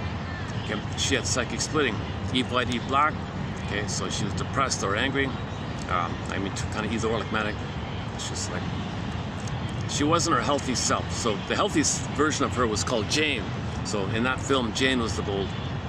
Whereas at the beginning of the film, she was flipped. She was Eve white or Eve black, depressed Eve or dangerous Eve, like that. The daughter couldn't handle it. Either of them had to be sent away. Went to therapy. Okay, good. She's healthy again, and she became Jane. Daughter came back. Mother, I really like it when you're Jane. Please stay as Jane. Don't go back to the previous two.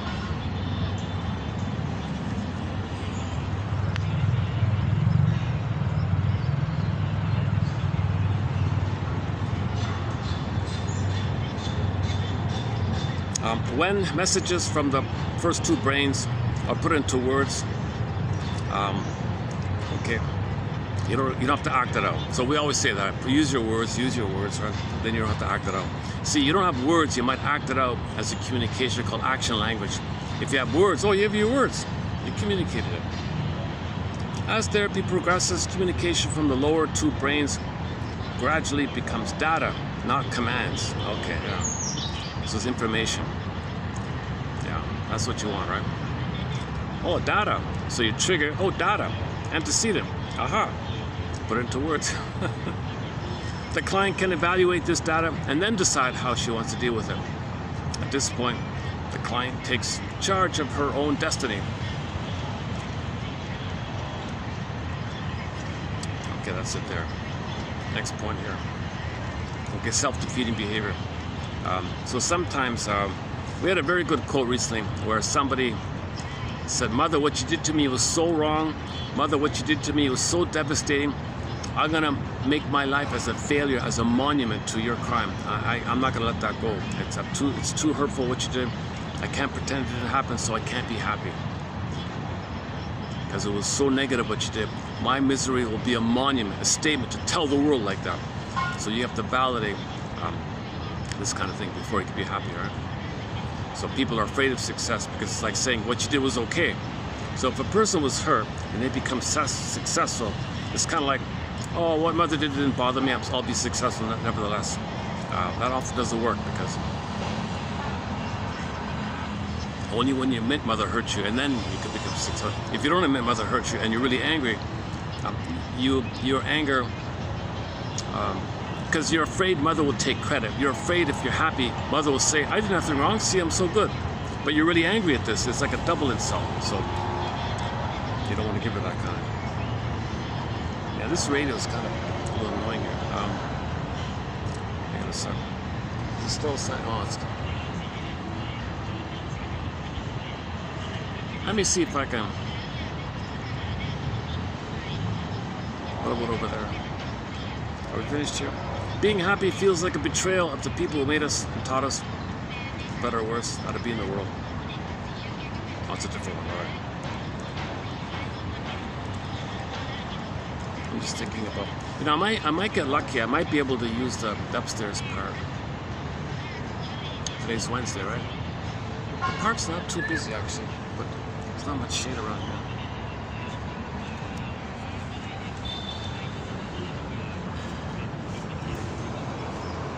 Unless I do it in the sun.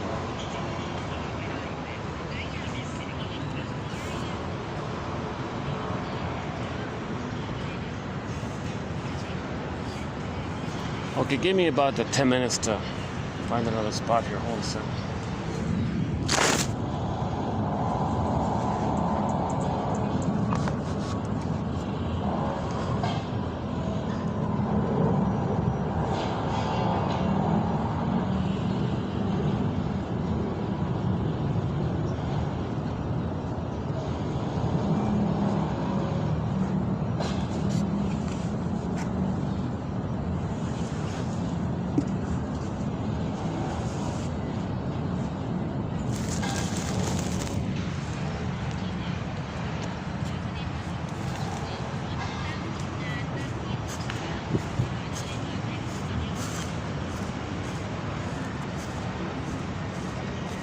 If people talk over there, I don't hear them, but if the radio blares like that, I can really hear them.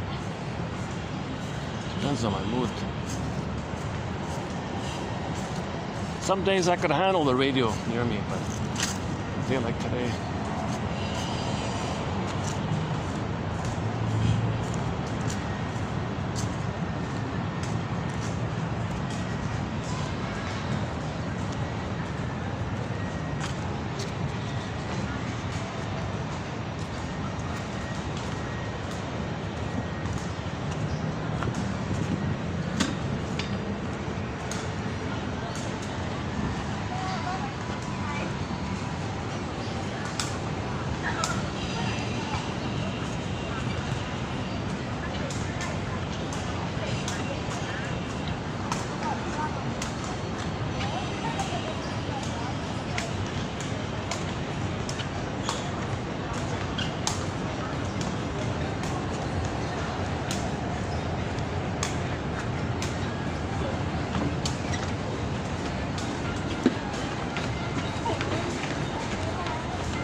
Okay, hang in there. The next quote's a good one as well.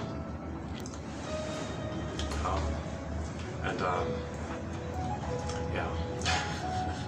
Let's see if we can use the upstairs place here.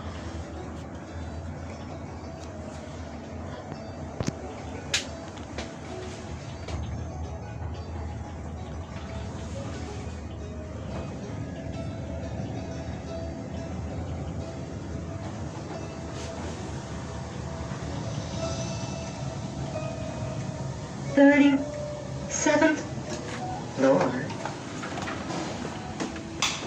Going down.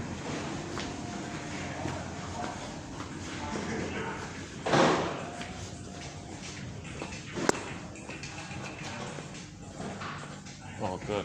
Okay. All right. Okay. A little luck.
Okay, how are we doing here? Are we finished with that one? That's it.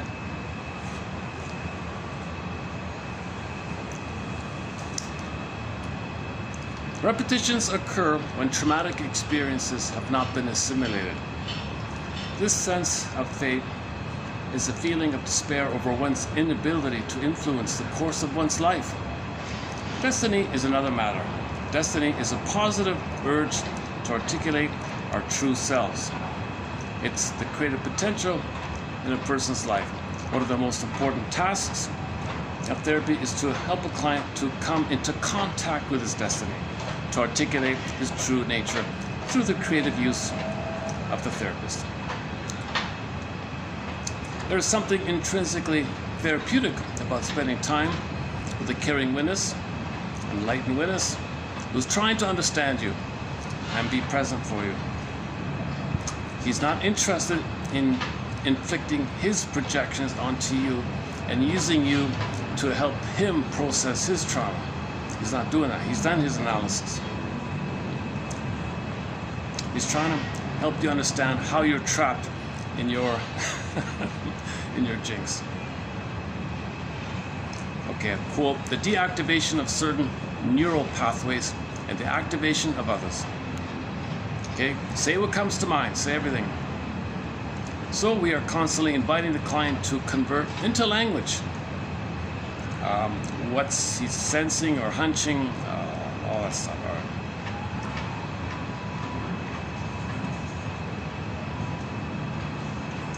Okay, let's leave it there. Next one here.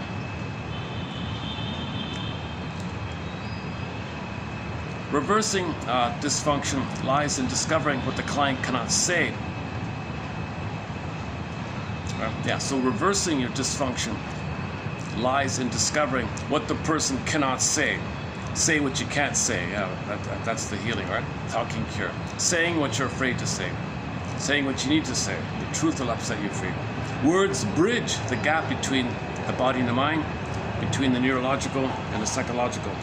Free association invites a damn button. I lost the button on the way.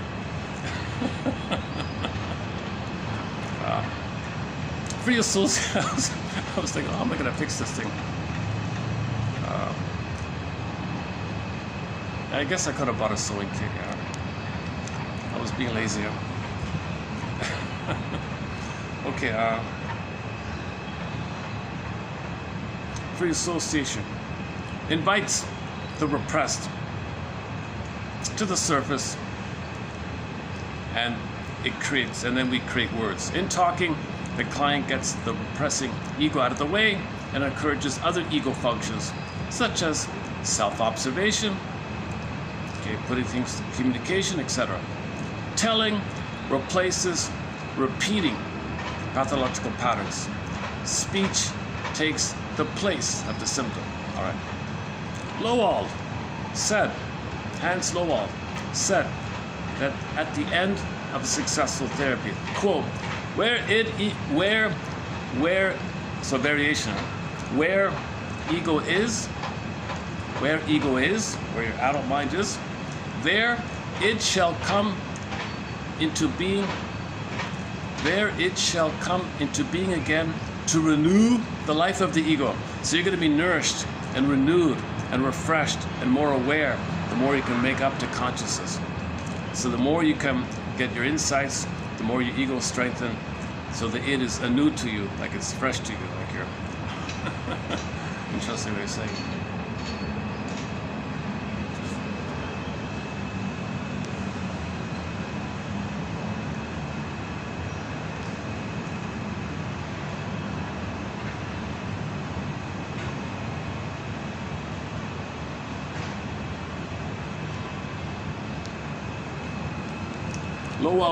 Lowell felt the id had been given a bad name by therapy, analytic therapy, and that too much rationality can only be irrational. Needs and feelings, along with an ability to enjoy their feelings, must be integrated into the psyche under the control of the managing ego. So you want that balance, right? Only a balanced combination of affect and cognition constitutes the means and ends of analytic cure. So you want that harmonious balance, the yin and the yang, unconscious to conscious, masculine and feminine. You want that balance of what you can be aware of and feel into form. So the form is the masculine from the feeling. Your feeling put into form. The form making is the masculine of the doing from the feeling. You want the feeling, that's the yin, the moon, the yin, the doing, the sun, the masculine, like that. So you want that nice balance of doing from the feeling. If the feminine is wounded, the masculine is distorted, says Woodman. And the Kristen Wilson's line is, if you're not in your body, get the yin, the feeling, the feminine, the feeling. If you're not in your body, echoes disassociator. If you're not feeling pinned in the collar, numb, if you're not in your body, you're not making sense, literally. And it's disembodied discourse that's causing all these problems. Because you're doing with your discourse, it's not from the feeling. Somebody said just the act of talking makes your feelings go away. So I gotta look into that one. I feel that. Sometimes I feel the moment I speak, I can't say it. I lose my feeling when I speak. I had this problem. Only a balanced combination of affect and cognition constitutes the means and ends of the cure. Okay, the last one here is, don't expect that therapy is going to make you a magically healed, happy person. It's kind of like a child's fantasy that it's a little too childish to think that therapy is going to make you some enlightened person or something. That's about it. Yeah, that's it. I ended up on a self-help question like at a cocktail party. What's something you wish more people understood about you? It's a tough one. Huh? What's something you wish you understood more about you? How about that?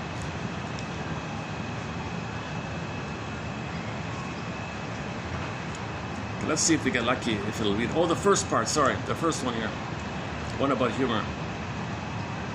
Okay, yesterday we talked all about humor. This is just a footnote to it. Humor encourages the observing ego. Okay, so when you have tension and release. So so the first part of the joke is tension. Then you get the answer, you feel safe. The release, the safety following the tension, the release is the humor. It's a timing thing. So we can all live like nomads. What? Tension. Not too much, a little tension.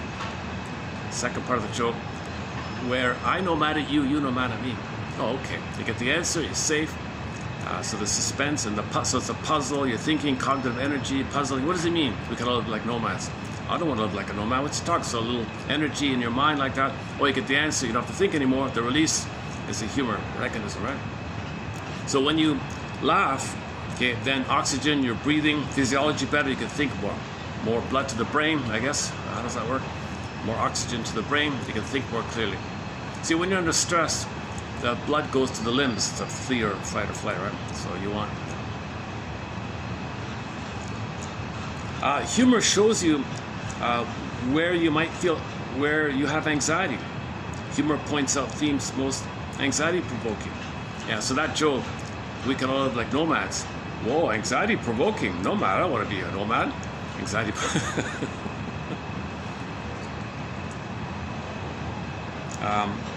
Sometimes humor can, at the same time, be an interpretation for somebody because it bypasses your resistance.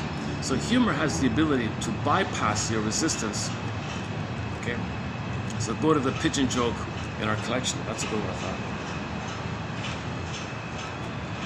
Okay, you can build a working alliance between the client and the therapist if they share a joke, maybe. If it's a group, the group cohesion. Okay, it shows. But be careful, because in the superiority theory of humor is used for scapegoating. Some people only feel better when they shame someone, meaning shaming themselves, put onto someone, and they're the mother who does the shaming. They feel better because they're one with the mother. And the Faustian deal, they feel the omnipotence of the mother, special and omnipotent with the mother, but they got to shame their soul, which they put onto others. They put a scapegoating like that.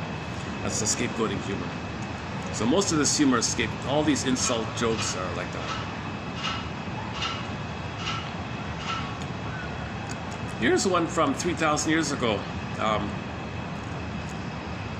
A guy named Solon.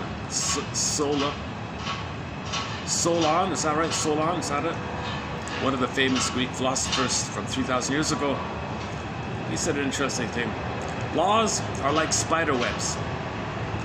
If some small and powerless thing falls in them, it's caught. So the spider web can catch a fly, right? So laws can catch the little things. But the big stuff, no, it goes through it. 3,000 years ago, eh?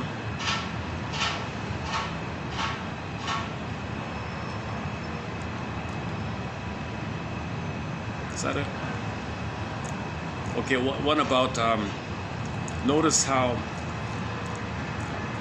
we remember important truths like fairy tales and myths and know thyself and, monuments to philosophers, the thinker pose and Confucius, and Lao Tzu, and Goethe Institute. We have those are kind of enduring, right? Those are kind of enduring.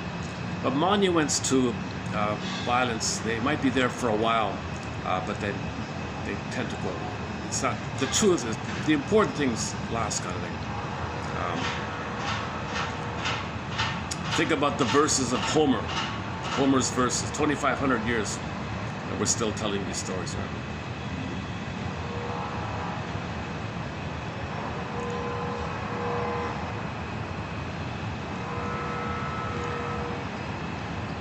Okay, that's it. Yeah. Okay. Okay, let's see if it'll read out. Hold on a second. Let's see if we got lucky here.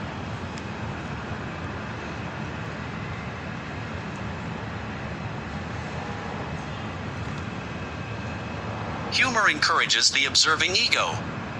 Points out themes most anxiety-provoking. Way of making an interpretation that bypasses resistance. Strengthen the working alliance.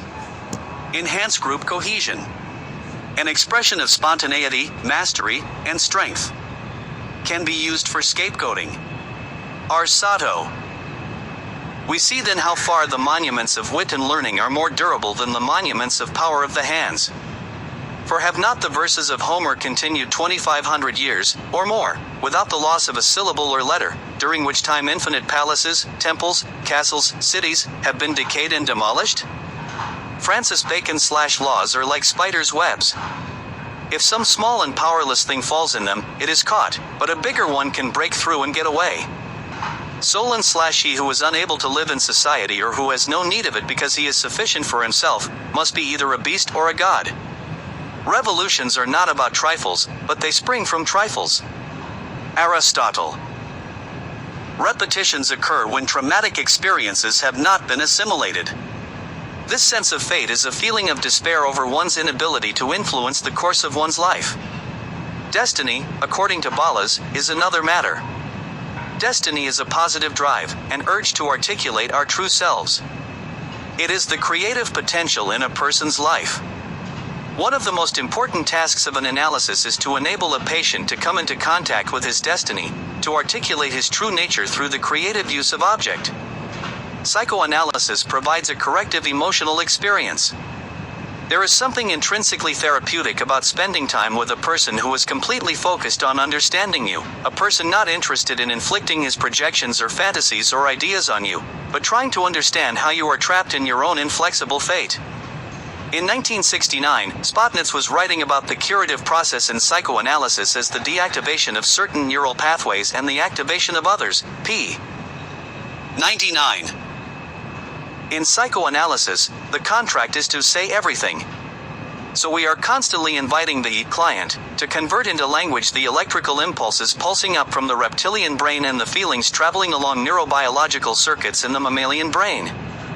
In this process, we are granting the lower brains access to the cerebral cortex. And, I believe, we are strengthening the young and often overpowered upper brain against the instincts and primitive feelings that are all too often acted out in the world in a way that ensures a star-crossed destiny. When messages from the lower brains are put into words, instincts lose their primitive power, and feelings can be felt and verbalized, rather than acting as mandates to often destructive action. As analysis progresses, communication from the lower two brains gradually becomes data, not commands. The client can evaluate this data and then decide how she wants to deal with it. At this point, the patient takes charge of her own destiny. Being happy feels like a betrayal of the people who made us and taught us, for better or worse, how to be in this world. Reversing pathology lies in discovering why the patient cannot say what she cannot say. 1996 c. p. 242. Words bridge the gap between the body and the mind, between the neurological and the psychological. Free association invites the repressed impulses to the surface and creates words. In talking, the patient gets the repressing ego out of the way and encourages other ego functions, such as self-observation and communication. Telling replaces repeating pathological patterns. Speech takes the place of the symptom.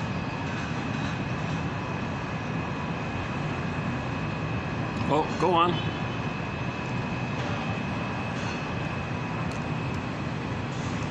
It froze. I read most of it. It just froze on me there. I read most of it. Where did it freeze? Oh, I didn't read the Lowald one. The next was the Lowald one. Lowald said that at the end of analysis, quote, where ego is, there id shall come into being again to renew the life of the ego. That's a good one. Lowald felt the id had been given a bad rap and that too much rationality can only be irrational. Feelings along and wishes and instinctual life, like feeling real and alive, the embodiment, like the feminine, in other words, the feminine, along with an ability to enjoy your feelings, must be integrated into the psyche under the control of your observing ego, managing ego, adult mind. Right? Only a balanced combination of affect and cognition constitutes the means and ends of the cure. And the last one is about, don't expect too much from therapy, she said, basically. Boy, it's hot up here. I have no breeze up here. It's apparently, I'm in a sauna like it's 40 where I am. With no breeze here, it's definitely gonna be over 40. How are we doing with the battery? Yeah, sure, let's check that. I'm so absent-minded in this video. I'm not present at all. I'm like, I'm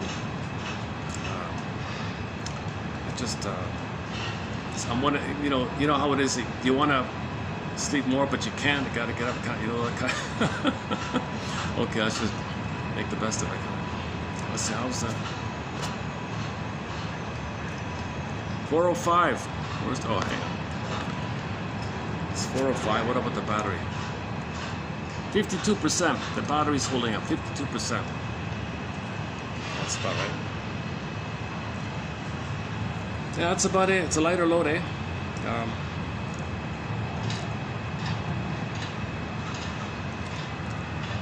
Hopefully, this one hopefully this one that begins with repetition.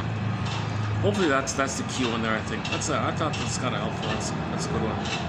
And then the one after it about Lowald.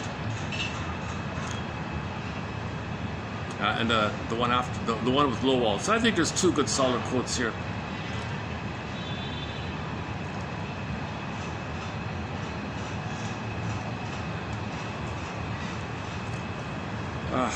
Yeah. Hey, why don't we do that? Let's check out the shorts. What the hell? I don't usually do this kind of thing. Hang on a second. Let's see how the. Let me do a little self promotion.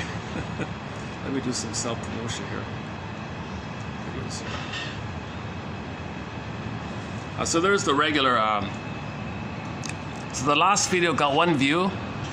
That's about average. The one before got 6 views. That's pretty good. The one in the park got 15 views. That's up there. Let's go to the shorts.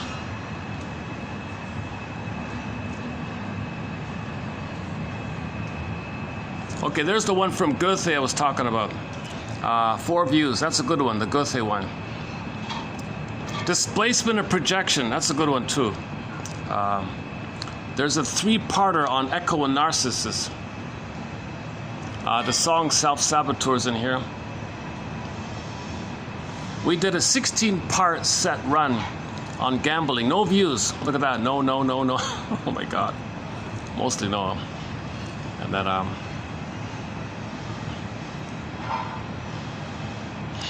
and there was a new voice. Oh, this is good, yeah. And the one beginning with, and there was a new voice, which you slowly discovered as your own. Yeah, the group therapy quotes. I did a 10-parter on group therapy. Barely any views here. The song 2 out of 3 Ain't Bad got a lot of views, eh? The Meatloaf song. Look at that, eh? It was a 4-parter, and we have like 1,200 views. See, part 1, 378. Part 2, 400. Part 3, only 6. But then part 4, 600. Oops. Why am I doing this? Yeah. Anyways, just for your reference, we got a whole bunch of quotes. By the way, we just hit 4,000 quotes. Yeah, 4,000 videos. 3 continents. These videos were done over 3 continents. 3 continents. 4,000 videos, including the shorts, over a 5-year period. Well over 10,000 quotes and 62 booklets, like chapters. So the channel, once again, is called Psychoanalytic Self-Awareness Quotes. That's a great channel. This is a real treasure, I think, this channel. A lot of great quotes here.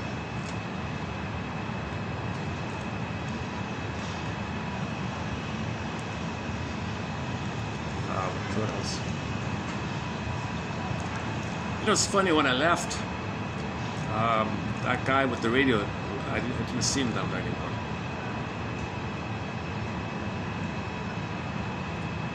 So I could go back now, right? It's getting too hot, eh? Maybe that's why. All right. Okay. There's a possibility that I can just ramble on. It's not helpful if I do that. Let's just pick a closing song. When the song ends, I'll hit the stop button. May the psychoanalytic perspective be with you. May both and thinking be with you. I'm going to do a new one here. May the third side of the coin. May the search for the third side of the coin, which holds the other two sides, be with you, i.e. both and thinking. So may the psychoanalytic attitude or outlook, perspective or theory be with you. May both and thinking be with you. Metaphors be with you. Metaphors bridge the two worlds, right? May healthy humor be with you, or may the analysis of humor, okay, so the superiority theory, at least be aware of it, and other for others, yourself as well, versus the more helpful, playful humor post 18 months. So the first part of the joke is tension. You get the second part of the joke, you get the answer. So all that stress in your thoughts, it's kind of dissipated. You feel safe, you can relax. That mechanism makes you laugh like that. But some people can only laugh when they shame someone, and they play the mother doing the shaming. That's the superiority theory of humor, called Schadenfreude. That's a sign of narcissism. All the narcissistic and bully and passive-aggressive bully called Iago and all the other stinger personality patterns, they tend to have sarcastic, cynical, bitter banter type of talk like that. If two people get together and all they can do is say non-stop shame and hate towards a third, okay, that's a sign of narcissism. They can't talk to themselves, right? They can't relate to each other. There's too much tension there, so they need the emotional triangle. They got to disperse onto the third, called the scapegoating dynamic. It's okay to talk a little, gossip a little, talk a little, but that's the basis of your foundation. That's the if you depend and you're addicted to it, you're dependent on it. You're dependent on scapegoating. You need them like that.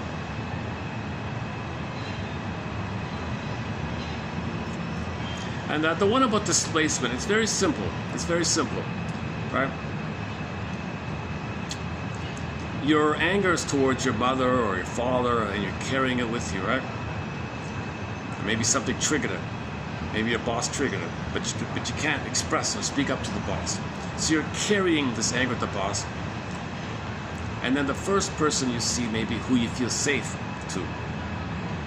Yesterday the example was the guy was coming home from work, stopped at a store and barked at the clerk. Whoa, because the clerk was safe. He was upset with his boss. Okay, he didn't get home to hit the cat, so he shouted at said a loud thing towards the clerk. But here's another variation of it.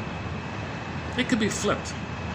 Let's say the clerks in the shop have a lot of tension amongst themselves. And when the customers come, they do their job like that. But if a customer comes and they're kind of safe, they're like weak or helpless or something, then they might be rude to them. The clerks can displace their anger, their feeling onto the first customer that seems helpless. So it doesn't have to be the customer being annoyed with the helpless clerk. It could be the frustrated clerk being annoyed with the helpless customer. Let's consider the other side too. After I said that yesterday, I was thinking, I was reminded of this idea that a customer comes in and you go to the store and then suddenly they're kind of a little irritated with you, rude. You didn't do anything. They want to buy something, and they're somehow angry at you, but they wouldn't be angry with someone else. So whoever's ever safe, okay, the safe one, they're going to be angry because you're safe. Okay, like that. So it's called displacement. So they kick the cat, right? So the guy can't be angry at his boss. He goes home and sees the cat. The cat is safe. He kicks the cat. Famous example. That's called displacement. Wrongly placed, displaced, misplaced, wrongly placed, displacement. If you're angry at your boss, well, okay, you're triggered. Okay, think about your authority. Think about your parents. Think about your childhood. There's where the focus. That's where you gotta look at that. Now, if it's a question of communication, well, improve your communication with the boss. Make an I statement. Boss, when you said that, I was reminded of my parent. Oh, okay. You're not attacking him. You're not criticizing him. So you can learn how to make I statements. Oh, the breeze is in, eh? Oh, okay. The breeze is coming in. All right.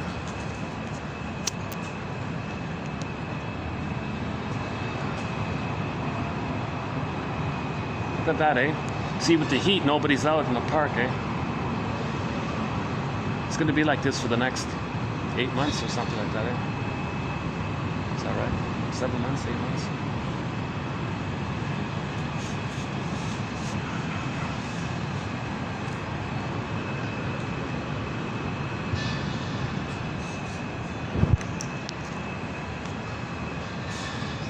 I'm handling the heat a little better this time around this year, right?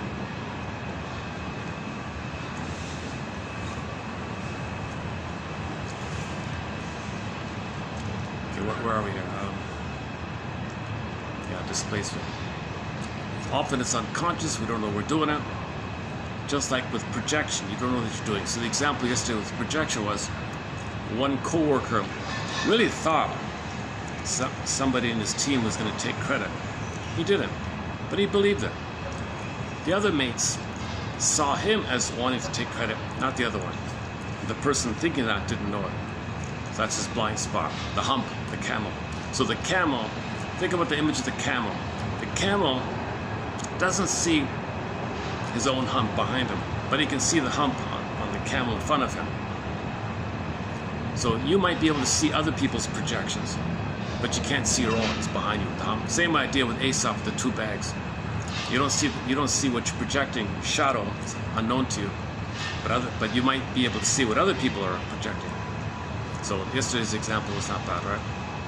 So the guy was going on, oh yeah, Frank is gonna take credit for this project.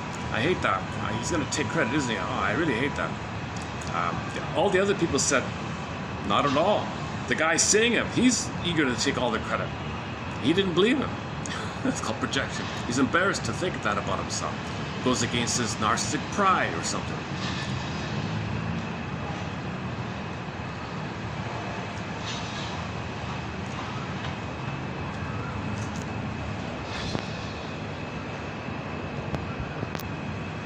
Let's go to Radio Garden to wrap it up with. Yes, but I wish I had more energy today. I'm kind of tired here. It's nice to get this spot up here.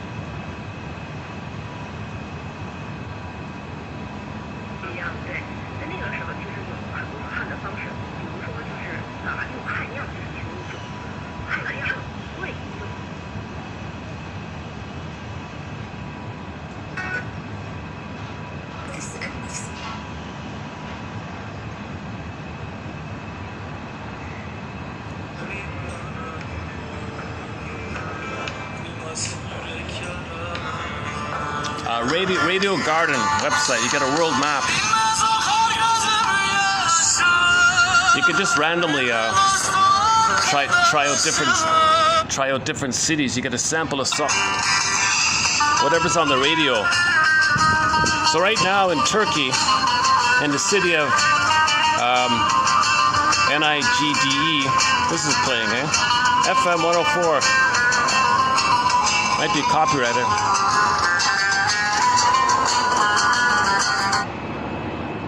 What a great website.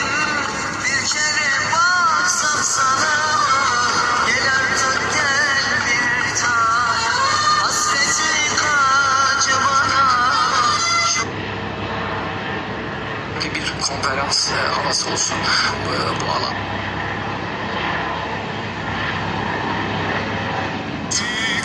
Τα αρώματα του καφέ συνδυάζονται με την άβρα του τοπίου.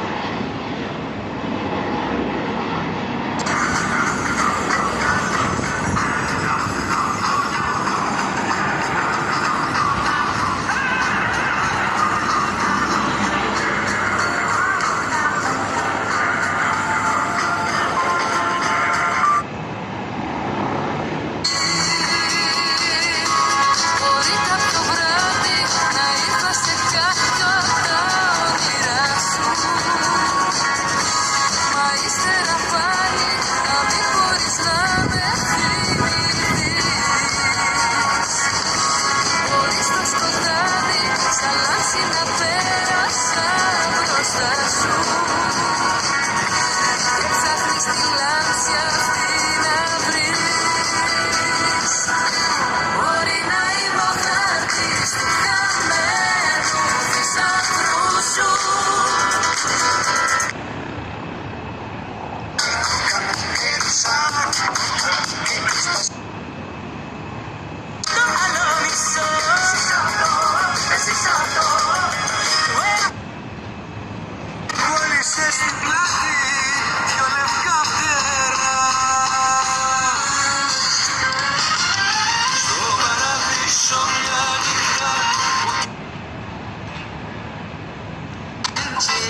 So let's just end it here with this nice music from Greece in tribute to Mr. Solon or something about the, was it the spider web one? There's a statue of that guy. There are some places have a statue of Mr. Solon or something. Okay, may metaphors be with you. May both and thinking, or may the third side of the, may the search, may your search for the third side of the coin be with you. May both and be with you. May the psychoanalytic, i.e., how do you see the present in terms of the past? Okay, may that be with you. Okay, metaphors be with you. And we'll see you in the next video, hopefully a little more refreshed with some new quotes, some good material. And for the love of narrative medicine, thanks very much. We'll see you in the next video.